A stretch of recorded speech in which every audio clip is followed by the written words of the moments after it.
boy, everyone. It's been a while. I had promised to do this every month, and I missed July, August, September, and the first half of 2022. There was a report. So we did create social media images and share those. So if you missed it, feel free to go look them up. Alternatively, you can join my Facebook group. It's Get HIPAA Compliance. I'll put the URL in the show notes. On YouTube, Facebook, wherever else we share this, if I can keep it under 15 minutes, even LinkedIn. This is the HIPAA Breach Report for October of 2022.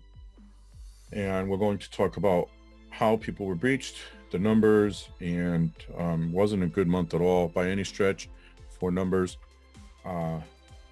And anything that could be helpful to your healthcare practice, your business associates, whatever it might be. So we will try to get back to doing this monthly. I told myself that we were going to start slowing down around the holidays. That is absolutely not the case. We have been slammed. So I'll do my best. But this is for October of 2022. And there were 71 reported breaches. And again, I say reported because they don't always get reported, or if they do, they don't always get reported in a timely manner.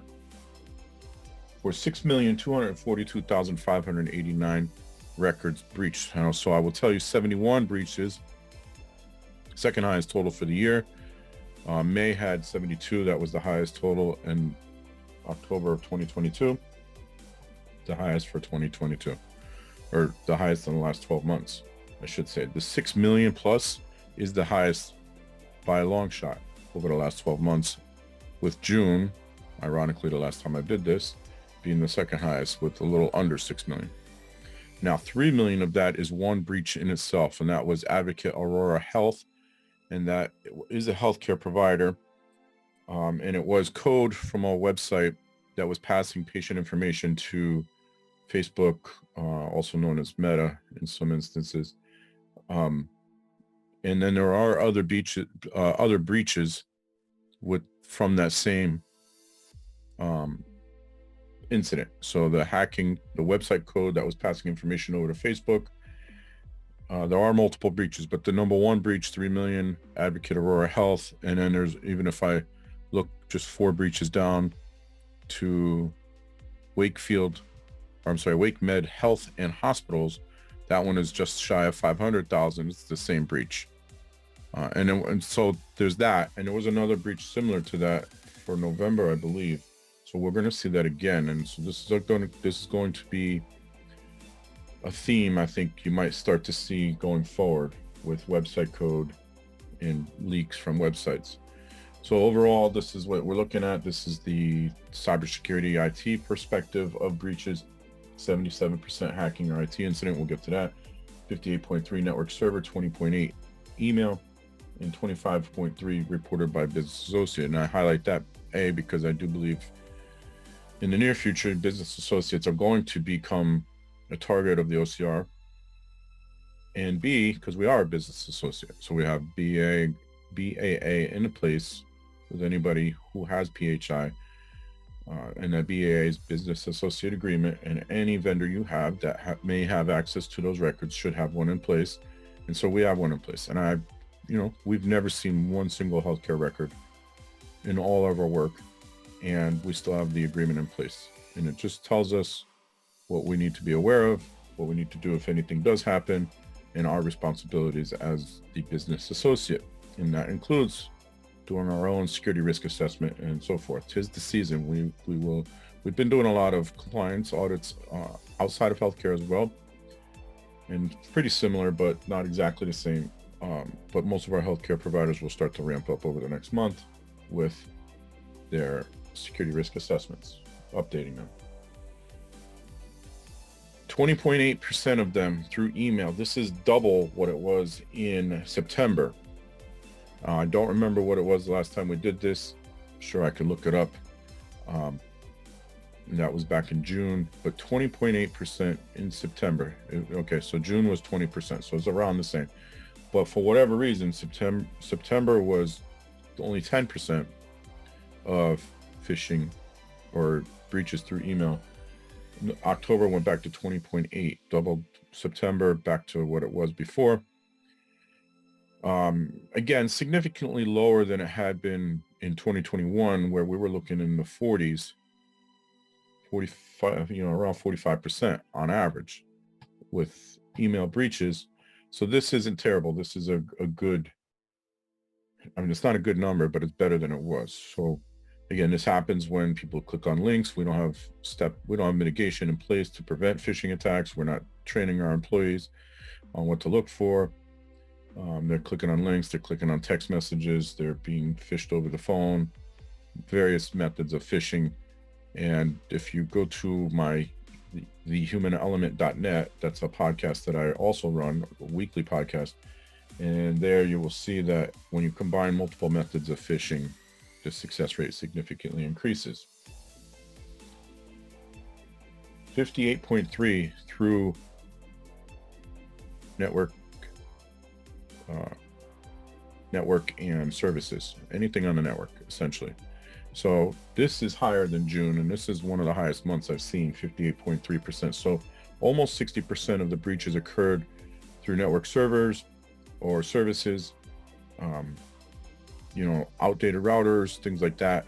Most likely servers that were unpatched and vulnerable and exposed.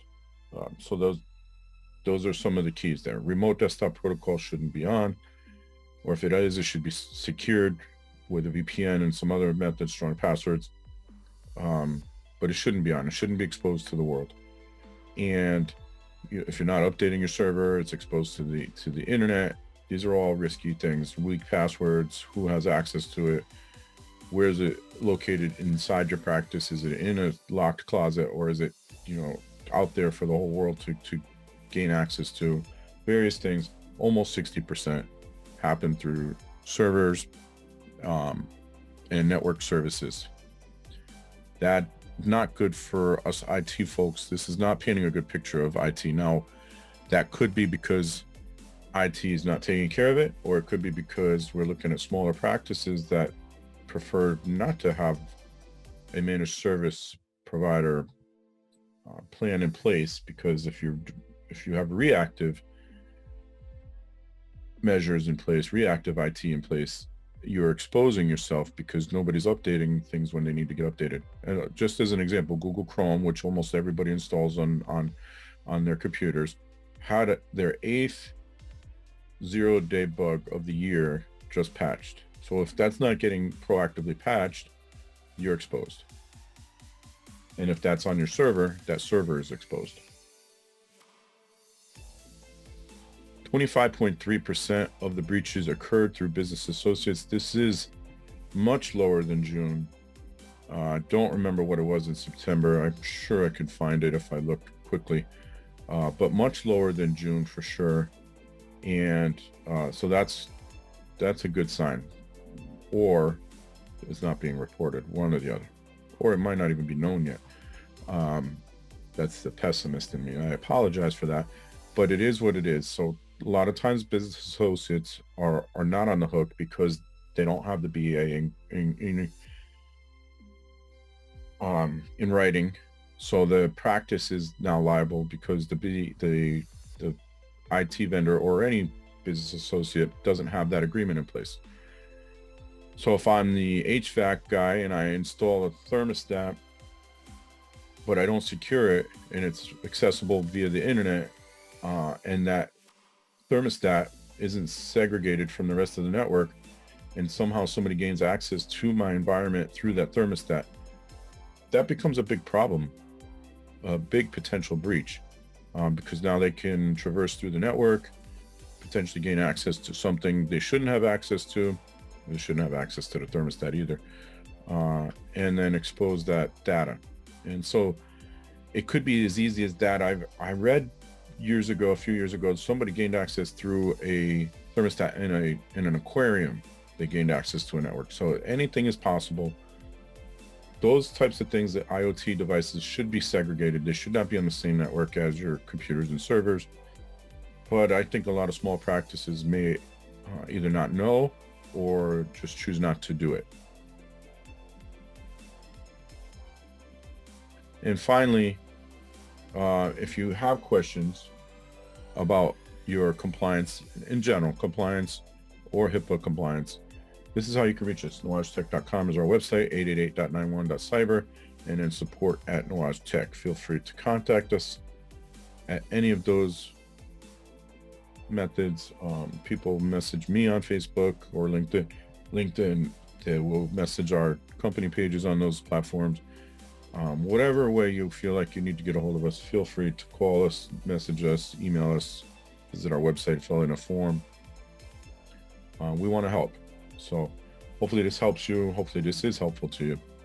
So until next month, I'm going to do it next month. It's going to be around Christmas time. So hopefully I'll have a little extra time. Until next month, keep that data private.